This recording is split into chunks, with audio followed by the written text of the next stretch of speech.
ছিলেন। তিনি জুলাই গণ অভ্যুত্থানের সেই বৈষম্য বিরোধী কোঠা আন্দোলনের সাথে অ্যাক্টিভ ছিলেন।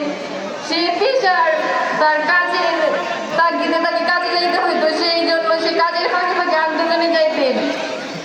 সে যেদিন শেখ হাসিনা পদত্যাগ করে পলায়ন করেছে সেই দিনে সে বিজয় মিছিলে অত্যন্ত আনন্দের সাথে গিয়েছিল।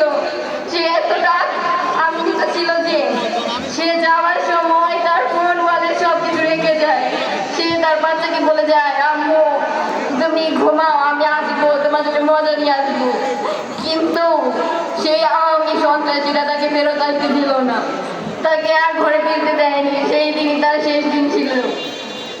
আমি বলতে চাই, আমার স্বামী শহীদ রবিউল ইসলাম, তিনি জামাত ইসলামের একজন কর্মী ছিলেন। তিনি মনে প্রাণে চাইতেন, আমাকে বলতেন, আমাদের এই বাংলাদেশে ন্যায় ও ইনসাফ ভিত্তিক রাষ্ট্র গঠন হবে, ইসলামী শাসন প্রতিষ্ঠা হবে।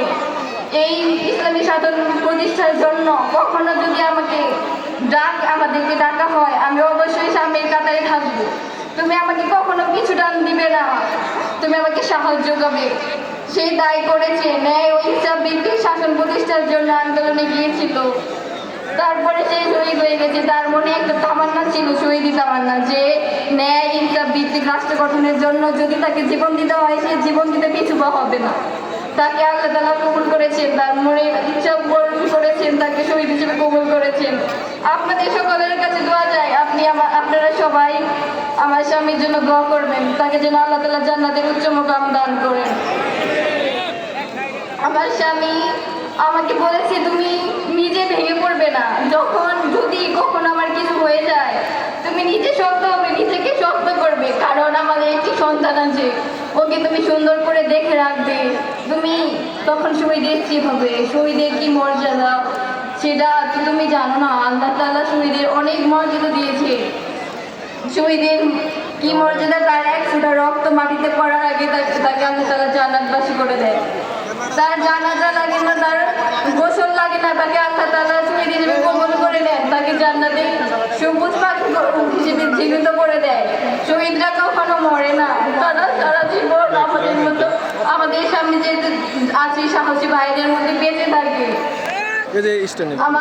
আমার স্বামীর ইচ্ছা ছিল ন্যায় ইনসাফ ভিত্তিক রাষ্ট্র গঠন করতে। এখন সেই সময় এসেছে ন্যায় ও ইনসাফ ভিত্তিক রাষ্ট্র গঠন করার। আমি সবাইকে বলবো, আপনারা ঐক্যবদ্ধভাবে দেশে ন্যায় ও ইনসাফ ভিত্তিক রাষ্ট্র গঠনের জন্য লড়ে যাবেন।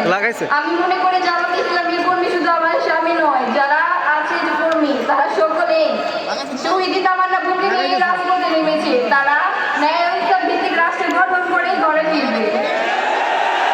আমরা সকলেই চাই ন্যায় ও ইনসাফ ভিত্তিক রাষ্ট্র। আমাদের এই ন্যায় ও ইনসাফ ভিত্তিক রাষ্ট্র গঠনের পথে বাধা দিবে, তাদেরকে আমরা লাগাই দেন প্রতিহত করবেন ইনশাআল্লাহ। আমরা চাই যে জামাত ইসলাম পরিমাণ বিজয়ী অর্জন করবে এবং ইসলামী রাষ্ট্র গঠন করবে ইনশাআল্লাহ।